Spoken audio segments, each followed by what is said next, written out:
Hello learners, welcome to I S ब्रदन and here I am back.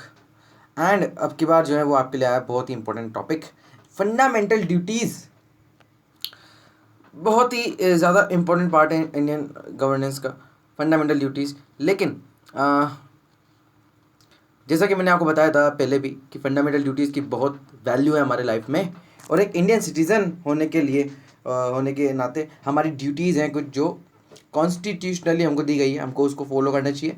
हमारी duties हैं जो कि हम इस लेसन के अंदर पढ़ने वाले हैं, और इसकी स्टार्टिंग हम करेंगे कुछ बेसिक्स से। ठीक, तो राइट्स एंड ड्यूटीज़ को अगर हम इन जनरल देखें तो किसी भी सिटीजन की कोरिलेटिव एंड इनसेपरेबल है। यानी कि अगर आपके पास कुछ राइट्स हैं, अगर आप राइट्स इंजॉय कर रहे हैं, then you have to follow some directions, you have to follow some duties. तभी तो आपका जो तभी तो इनको इनसेपरेबल बोला जाता है। ठीक है, हमने यहाँ पर इन जनरल बात करी है राइट्स एंड ड्यूटीज़ की। सो ओरिजिनल कॉन्स्टिट्यूशन में सिर्फ फंडामेंटल राइट्स था, फंडामेंटल ड्यूटीज़ नहीं थी। तो याद रखना, ओरिजिनल कॉन्स्टिट्यूशन में फंडामेंटल ड्यूटीज़ नहीं थी, बट बिकॉज उस टाइम पे क्या थे, फ्रेमर्स जो थे हमारे कॉन्स्टिट्यूशन के, उनको ऐसा लगा नहीं, उनको इसकी नेसेसिटी फील नहीं हुई कि हमको इस तरीके के जो फंडामेंटल ड्यूटीज़ है वो कॉन्स्टिट्यूशन के अंदर लिखना चाहिए, है ना। सो उन्होंने क्या करा कि fundamental duties of the state, जो कि डीपीएसपी के फॉर्म में कॉन्स्टिट्यूशन के अंदर लिखी गई, पार्ट 4 के अंदर डीपीएसपी, जो हमने लास्ट लेसन में कंप्लीट कर चुके हैं। ठीक, लेटर आते हैं 1976 में। 1976 में इसको 42nd कॉन्स्टिट्यूशनल अमेंडमेंट किया गया, और उसी के साथ फंडामेंटल ड्यूटीज़ जो है कॉन्स्टिट्यूशन के अंदर लाई गई, और 2002 के अंदर वन मोर फंडामेंटल भी, जो फंडामेंटल ड्यूटी भी ऐड की गई। अब इसकी इंस्पिरेशन हमारे कॉन्स्टिट्यूशन में कहाँ से आती है? वो आती है अर्स्टवाइल यूएसएसआर से। ठीक है, और हमारे कॉन्स्टिट्यूशन के अलावा जो बहुत से दुनिया के बड़े बड़ी डेमोक्रेसीज हैं, जिनको हम यूएसए, जिसमें USA, Canada, France, Germany, Australia, ये सब, इनमें कहीं भी इस तरीके की ड्यूटीज़ की बात नहीं की गई है। ठीक, तो Japanese constitution in the world अकेला ऐसा है जब जहाँ पर कॉम्प्रिहेंसिव लिस्ट दे रखी है, बाकायदा लिस्ट दे रखी है क्या क्या ड्यूटीज़ हो सकती हैं सिटीजन्स की।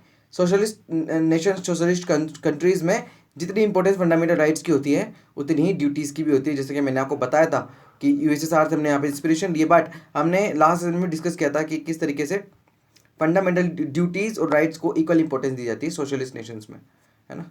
तो और जैसे कि चाइना में आप देख लो, तो वहाँ पर क्या है, इकोनॉमिक लिबर्टी भी बहुत ज़्यादा है, और इकोनॉमिक राइट्स काफ़ी ज़्यादा है वहाँ पर, लेकिन पॉलिटिकल राइट्स कम है। तो यूएसएसआर ने क्या किया था, ऑस्ट्रेट USSR declare that citizens exercise of their rights and freedom are inseparable from the performance of their duties and obligations. उनको फॉलो करना ही चाहिए। अब एक बहुत ही हिस्टोरिकल यहाँ पर इवेंट हुआ था, स्वर्ण सिंह कमेटी का गठन किया गया। सरदार स्वर्ण सिंह जिसके चेयरपर्सन थे, उन्होंने कुछ रिकमेंडेशन दी थी। 1976 की बात है ये। अब इंटरनल इमरजेंसी हुई तो उस टाइम पे फंडामेंटल ड्यूटीज़ की वैल्यू, उसका पता चला, उसकी वैल्यू क्या है, उसकी नेसेसिटी फील हुई, है ना। सो ये कमेटी बनाई गई जिसने कुछ इंपॉर्टेंट रिकमेंडेशन दिए, वो आज हम पढ़ने वाले हैं। तो इसके अंदर इन्होंने क्या कहा, सबसे पहला इनका आर्ग्यूमेंट ये था, रिकमेंडेशन ये था कि सेपरेट चैप्टर जो है फंडामेंटल ड्यूटी का कॉन्स्टिट्यूशन के अंदर इंक्लूड किया जाए, और ऐसा ही हुआ। 42nd अमेंडमेंट हुआ, और एक नया पार्ट इंक्लूड किया गया, पार्ट 4A। डीपीएसपी का पार्ट क्या था, डीपीएसपी का पार्ट 4th, तो ये पार्ट 4A था। एंड आर्टिकल 51A, एक नया आर्टिकल ऐड किया गया, आर्टिकल 51A, जिसके अंदर code of 10 fundamental duties include की गई। कांग्रेस पार्टी ने उस टाइम पे ये भी कहा था कि जो फंडामेंटल ड्यूटीज़ का इंक्लूजन नहीं किया गया था, वो एक हिस्टोरिकल मिस्टेक था, जो कि फ्रेमर्स के द्वारा हुई, है ना। तो ये बात उस टाइम की है जब कांग्रेस पार्टी ने एक्सेप्ट किया। अब सरदार सिंह, जो स्वर्ण सिंह कमेटी थी, उसने 8 ऐसी फंडामेंटल ड्यूटीज़ बताई जो कॉन्स्टिट्यूशन के अंदर आनी चाहिए, बट 42nd अमेंडमेंट के थ्रू गवर्नमेंट ने उस टाइम पे 10 फंडामेंटल ड्यूटीज़ को इंक्लूड किया। ठीक, और कुछ ऐसी रिकमेंडेशन थी जिनको रिजेक्ट भी किया गया, लेकिन मौजूदा रिकमेंडेशन को पास किया गया। पहला क्या था, अब हम वो देख लेते हैं जो बेसिकली रिजेक्ट की गई या फिर उसको इनकॉर्पोरेट नहीं किया गया फंडामेंटल ड्यूटीज़ के चैप्टर में। पहला तो ये था कि द पार्लियामेंट में provide for the imposition of penalty and punishment as may be considered appropriate for any non-compliance with or refusal of observe any duty। देखो इसका मतलब ये है कि अगर कोई सिटीजन ड्यूटी को नहीं फुलफिल करता है तो उसको जो है पनिश किया जाएगा बेसिकली, और यहाँ पर उसको पेनल्टी फेस करनी पड़ेगी, पनिशमेंट फेस करनी पड़ेगी। बट ये इसका मतलब डायरेक्ट ये होगा कि इन्होंने फंडामेंटल ड्यूटी को जस्टिशिएबल बना दिया है ना, जैसे ये जो डायरेक्ट उसकी तरफ से इशारा कर रहा है, तो ये वाली बात को जो है रिजेक्शन मिला। सेकेंड बात आती है कि कोई ऐसा लॉ जो विच इम्पोज पेनल्टी और punishment shall be called in question in any court on the ground of infringement of the fundamental rights or no grounds of repugnancy to any other provision of the constitution। सीधी सी बात है, इसके अंदर judicial review को रोकने से रोक मतलब होने से रोक रहे हैं कि कह रहे हैं कि अगर फंडामेंटल राइट्स के वायलेशन के बेसिस पर अगर हम पनिश करते हैं किसी को कि उसने फंडामेंटल ड्यूटीज़ को फॉलो नहीं किया तो इसको चैलेंज नहीं किया जा सकता, जिसको भी रिजेक्ट कर दिया गया है ना। थर्ड आता है ड्यूटी टू पे टैक्सेस, ये भी फंडामेंटल ड्यूटी होनी चाहिए, लेकिन इसको भी जो है बाद में रिजेक्ट कर दिया गया। ठीक है, तो ये 3 ऐसी रिकमेंडेशन थी जिसको इंक्लूड नहीं किया final list of fundamental duties में। अब हम देखते हैं what is basically the content of fundamental duty. List क्या है इसके अंदर, हमारे पास कौन कौन से फंडामेंटल ड्यूटीज़ जो फॉलो करने को है। ठीक है, तो फंडामेंटल ड्यूटी मैंने आपको बताया 51A के अंदर मेंशन है।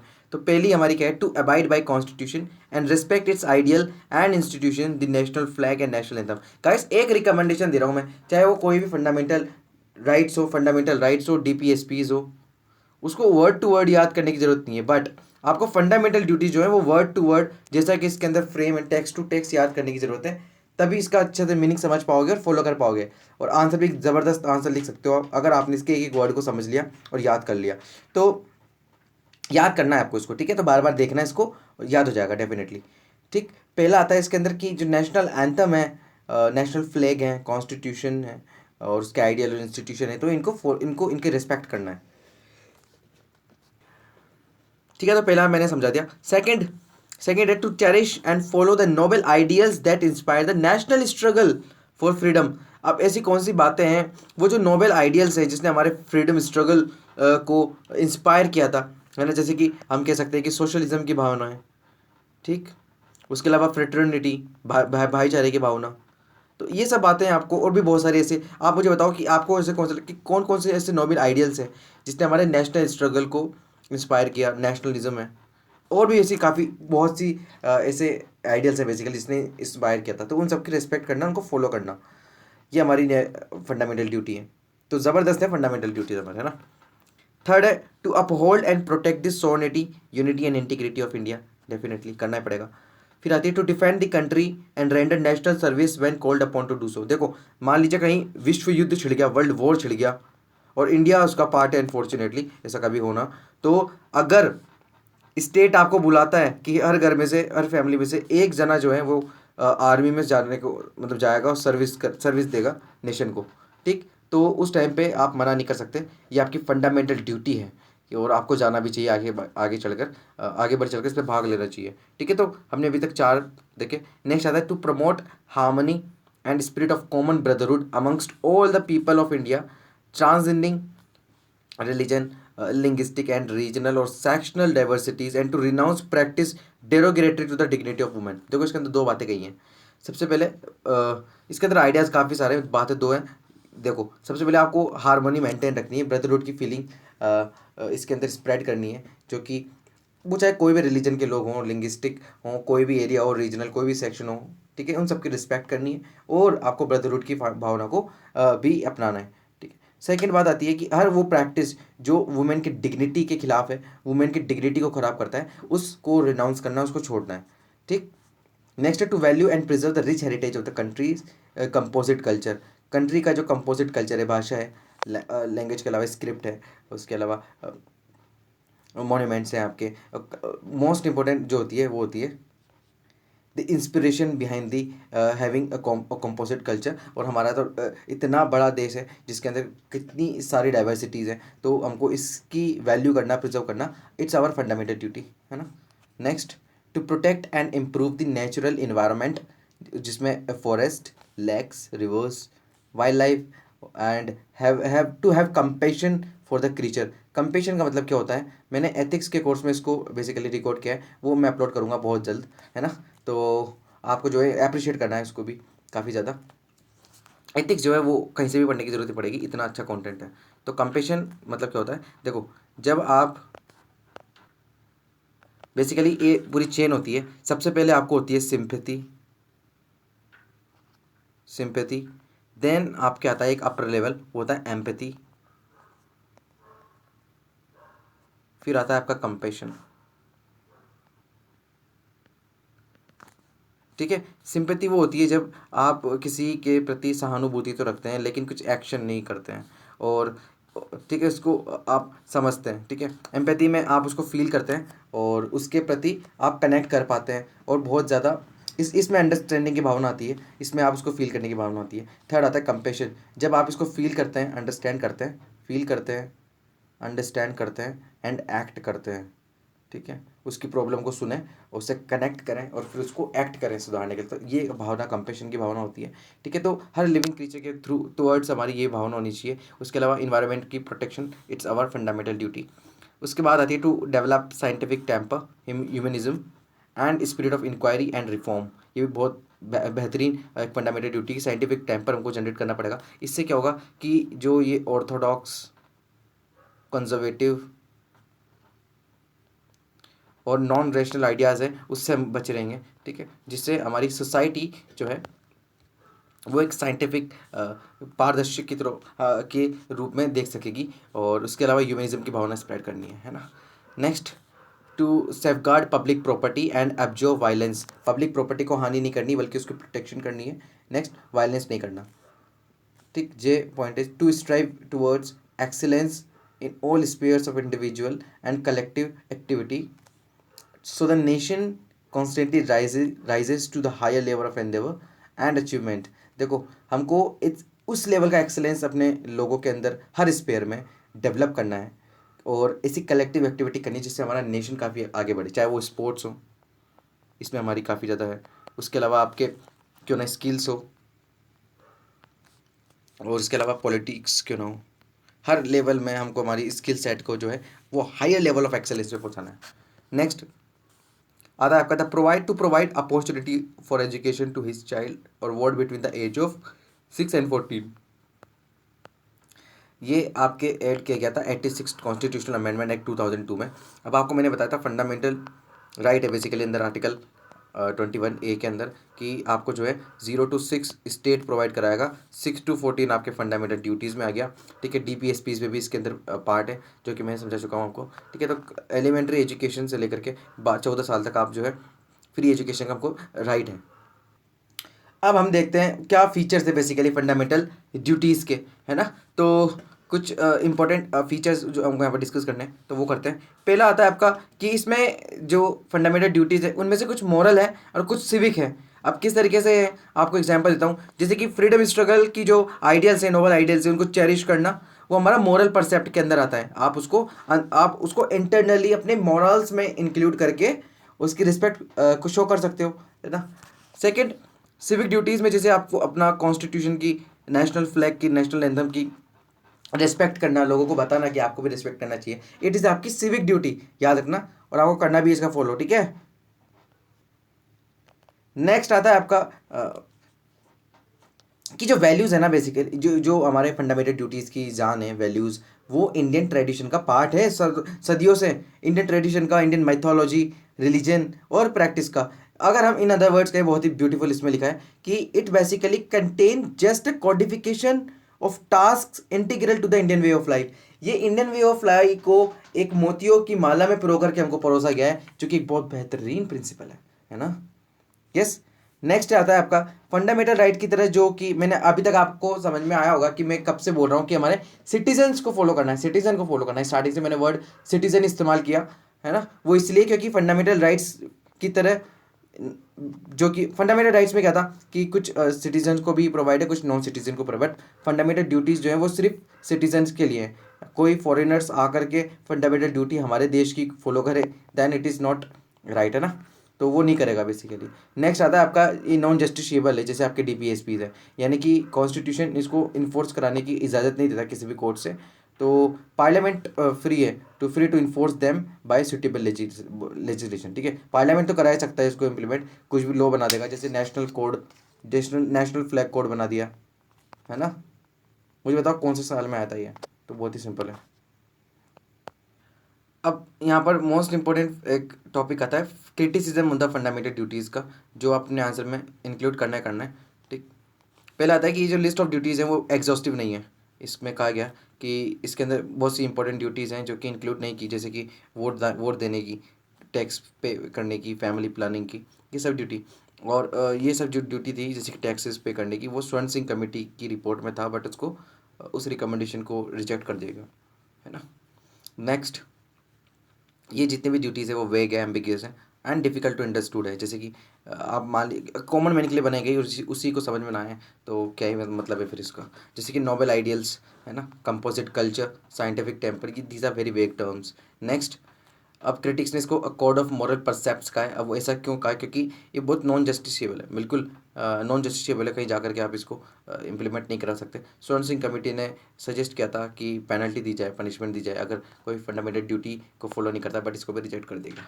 नेक्स्ट, कॉन्स्टिट्यूशन में इसको ओरिजिनली इंक्लूड नहीं किया गया था, जो बाद में इंक्लूड किया गया तो इसको बोला गया सुपरफ्लुअस, इसीलिए इसको सुपरफ्लुअस बोला गया। वही ने कहा कि जो कॉन्स्टिट्यूशन की ठीक है सोल है, तो ये उसका पार्ट नहीं है स्टार्टिंग से ही, तो क्यों पीपल इसको फॉलो करेंगे, तो ये भी एक क्वेश्चन उठाया। और क्योंकि अल्टीमेटली फॉलो तो इसको पीपल को ही करना पड़ेगा, है ना।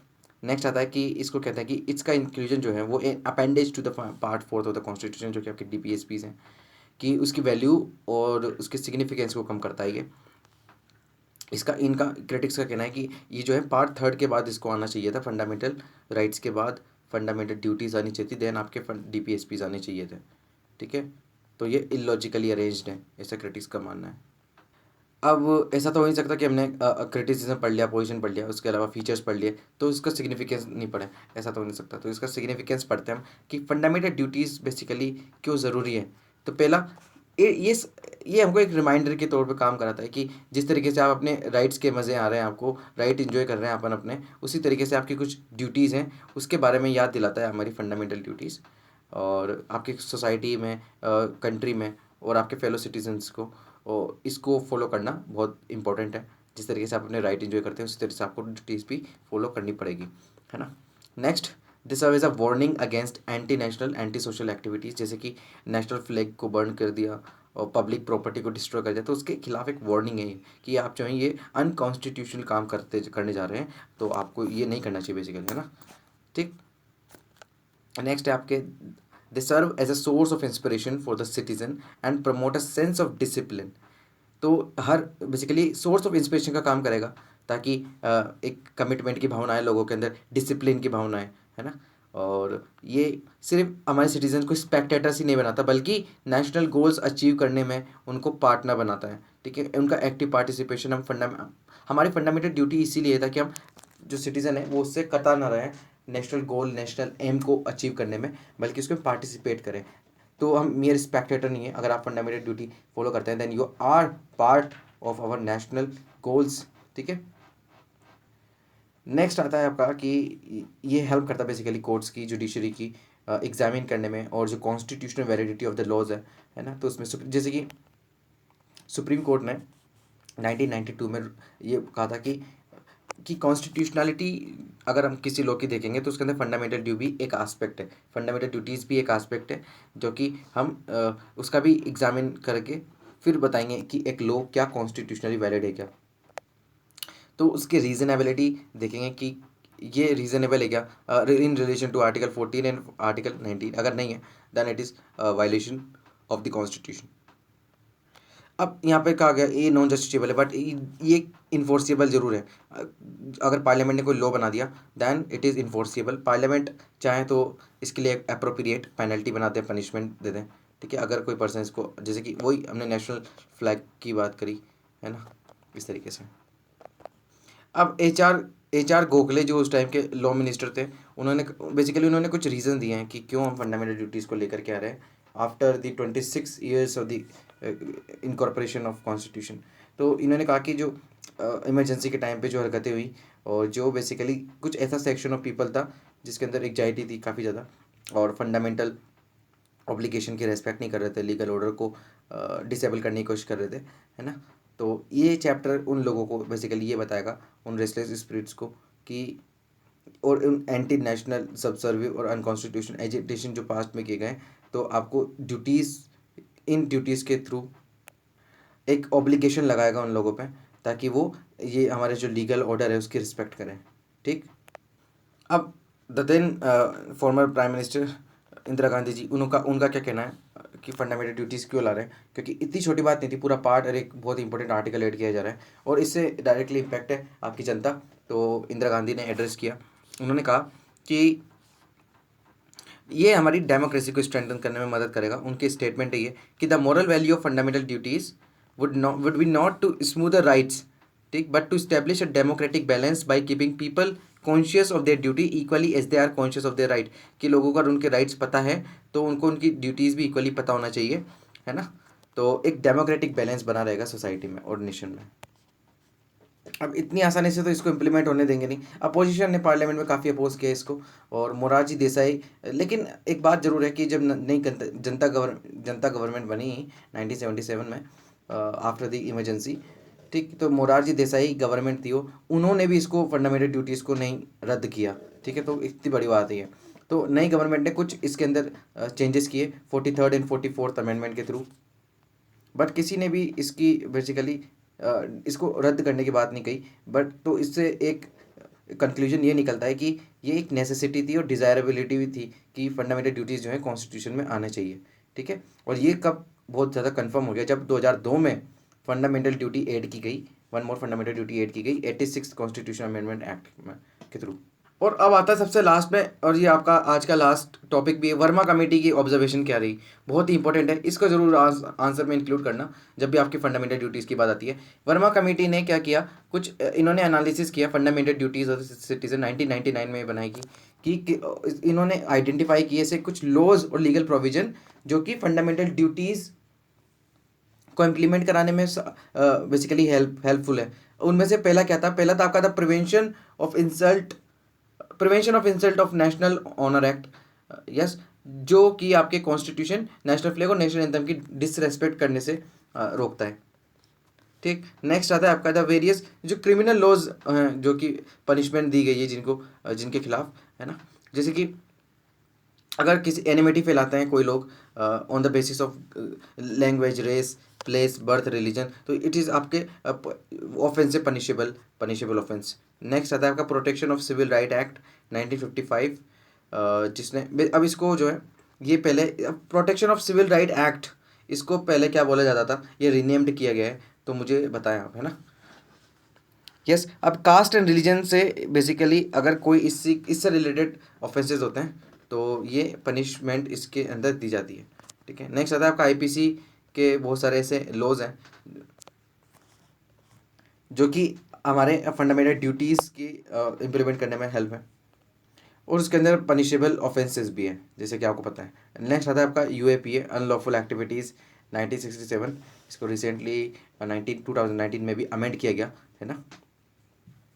यस, और अगर कम्युनल ऑर्गेनाइजेशन या फिर अनलॉफुल बेसिकली किस अनलॉफुल एसोसिएशन है तो डिक्लेयर कर सकती है ये, और उसके खिलाफ एक्शन भी ले सकती है।